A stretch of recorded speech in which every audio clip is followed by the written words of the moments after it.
So I had to be here. I had to come. Even though I was afraid I might make a fool of myself. In fact, if you really want to know the truth, I had to come exactly because I might make a fool of myself. Now, what am I talking about? Here it is. I found that nothing in life is worthwhile unless you take risks. Nothing. Nelson Mandela said, "There is no passion to be found playing small and settling for a life that's less than the one you're capable of living."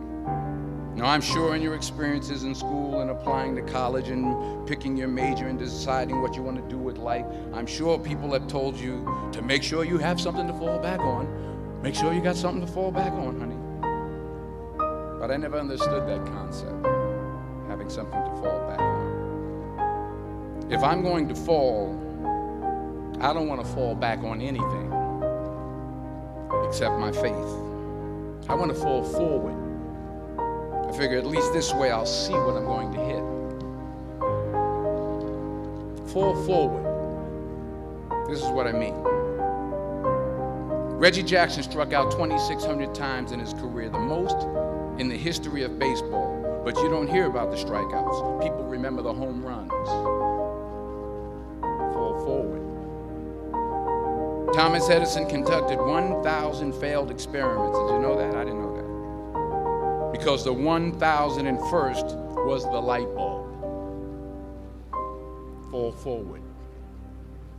Every failed experiment is one step closer to success. You've got to take risks, and I'm sure you've probably heard that before, but I want to talk to you about why that's so important. I got 3 reasons, and then you can pick up your iPhones. First, you will fail at some point in your life. Accept it. You will lose. You will embarrass yourself. You will suck at something. There's no doubt about it. And I know that's probably not a traditional message for a graduation ceremony, but hey, I'm telling you, embrace it, because it's inevitable. And I should know. In the acting business, you fail all the time. Early on in my career, I auditioned for a part in a Broadway musical. Perfect role for me, I thought, except for the fact that I can't sing. So I'm in the wings, I'm about to go on stage, but the guy in front of me, he's singing like Pavarotti. He's just he's just going on and on and on, and I'm just shrinking. I'm getting smaller and smaller. So they say, "Oh, thank you very much, and you'll be hearing from us." So I come out with my little sheet music, and it was Just My Imagination by the Temptations. That's what I came up with. So I hand it to the accompanist, and she looks at it and looks at me and looks out at the director, and it's like,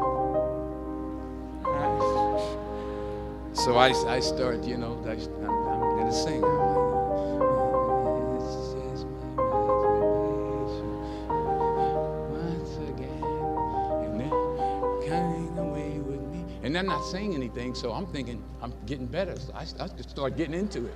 It was just my imagination. Running. They say, "Oh, yeah, thank you very much, Mr. Washington. Thank you." So I assumed I didn't get the job.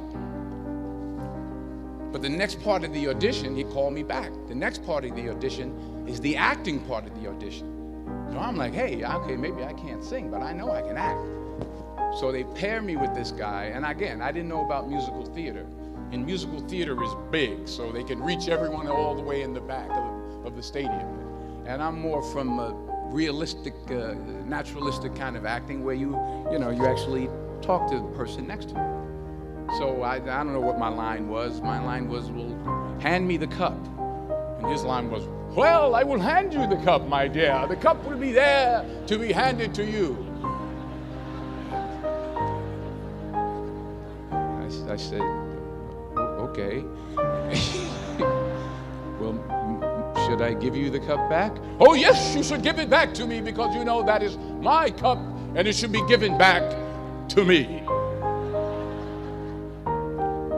I didn't get the job. But here's the thing. I didn't quit. I didn't fall back. I walked out of there to prepare for the next audition, and the next audition, and the next audition. I prayed. I prayed. And I prayed. But I continued to fail and fail and fail. But it didn't matter, because you know what? There's an old saying, you hang around the barbershop long enough, sooner or later you're going to get a haircut. So you will catch a break, and I did catch a break. Last year, I did a play called Fences on Broadway. Someone talked about it. Won the Tony Award. And I didn't have to sing, by the way. But here's the kicker. It was at the Court Theater. It was at the same theater that I failed that first audition 30 years prior.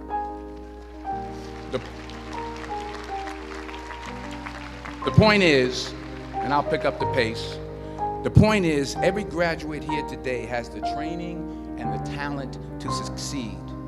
But do you have the guts to fail? Here's my second point about failure. If you don't fail, you're not even trying. I'll say it again. If you don't fail, you're not even trying. My wife told me this great expression. To get something you never had, you have to do something you never did. Les Brown's a motivational speaker. He made an analogy about this.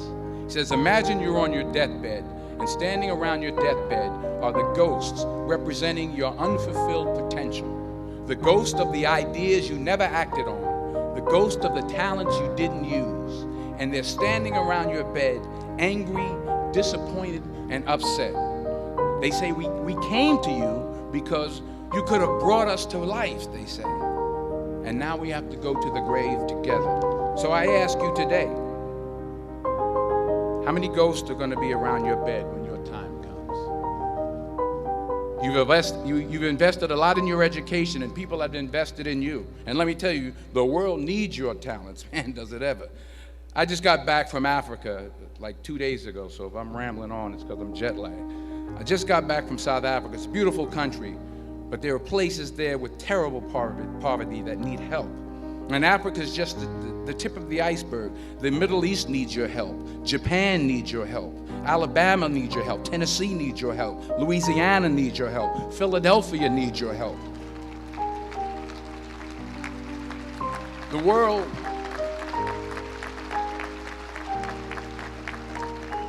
world needs a lot, and we need it from you. We really do. We need it from you young people. I mean, I'm not speaking for the rest of us up here, but I know I'm getting a little grayer. We need it from you, the young people, because remember this. So you got to get out there. You got to give it everything you got, whether it's your time, your talent, your prayers, or your treasures. Because remember this. You will never see a U-Haul behind a hearse.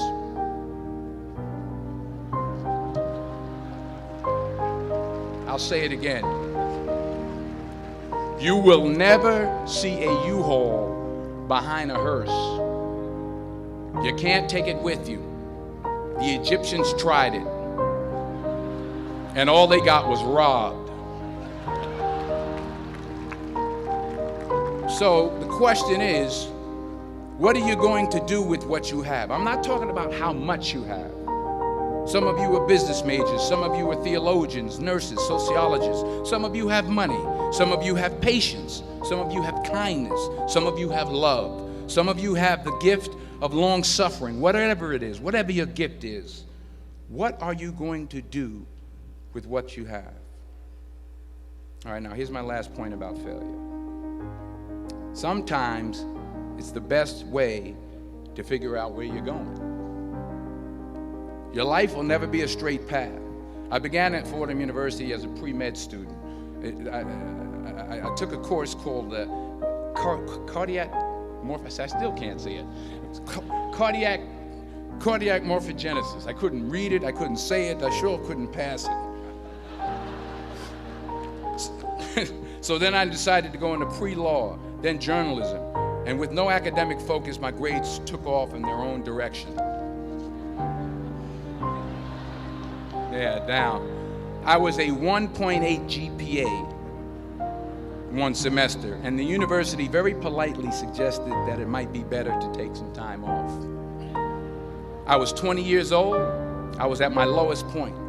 And then one day, and I remember the exact day, March 27th, 1975, I was helping my mother in her beauty shop. My mother owned a beauty shop up in Mount Vernon. And there was this older woman who was considered one of the elders in the town. And I didn't know her personally, but I was looking in the mirror, and every time I looked at the mirror, I could see her behind me, and she was staring at me. She just kept looking at me. Every time I looked at her, she kept giving me these strange looks. So she finally took the dryer off her head and said something I'll never forget. First of all, she said, "Somebody give me a piece of paper. Give me a piece of paper."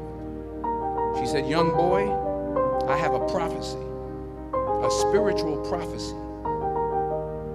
She said, "You are going to travel the world and speak to millions of people." Now, mind you, I'm 20 years old. I'm flunked out of school.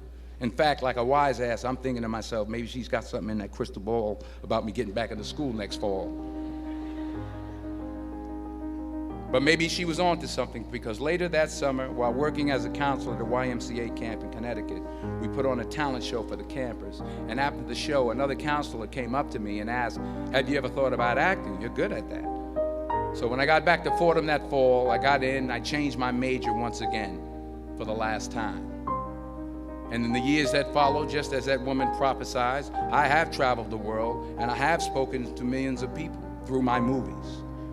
Millions who up till this day couldn't see me, who up till this day I couldn't see while I was talking to them, and they couldn't see me. They could only see the movie.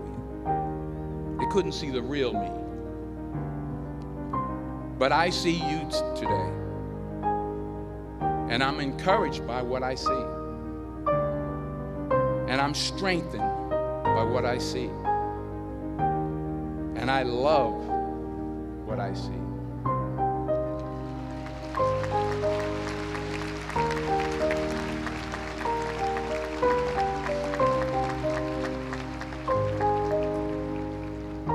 One more page, and I'll shut up. Let me conclude with this one final point, and actually the president kind of brought it up. It has to do with the movie Philadelphia. She stole my material. Many years ago, I did this movie called Philadelphia. We filmed some of the scenes right here on campus. Philadelphia came out in 1993. Most of you were probably still in diapers. Some of the professors too. But that cracked me up. But it was a good movie. Rent it on Netflix. It's a good movie. Rent it. I get 23 cents every time you rent it. Please, rent it. True. Parents up there, rent it. Netflix, please. Tell your friends too. It's about a man played by Tom Hanks who's fired from his law firm because he has AIDS. He wants to sue the firm, but no one's willing to represent him until a homophobic ambulance chaser lawyer, played by yours truly, takes on the case. In a way, if you watch the movie, you'll see everything I'm talking about today. You'll see what I mean about taking risk or being willing to fail. Because taking risk is not just about going for a job. It's also about knowing what you know and what you don't know. It's about being open to people and to ideas. In the course of the film, the character I play begins to take small steps, small risks. He very, very, very slowly begins to overcome his fears. And I feel ultimately his heart becomes flooded with love. And I can't think of a better message as we send you off today. To not only take risks, but to be open to life, to accept new views, and to be open to new opinions, to be willing to speak at a commencement at one of the best universities in the country, even though you're scared stiff. While it may be frightening, it will also be rewarding. Because the chances you take, the people you meet, the people you love, the faith that you have, that's what's going to define you. So members of the class of 2011, this is your mission. When you leave the friendly confines of Philly, never be discouraged. Never hold back. Give everything you got. And when you fall throughout life, and maybe even tonight after a few many glasses of champagne, remember this: fall forward. Congratulations. I love you. God bless you. I respect you.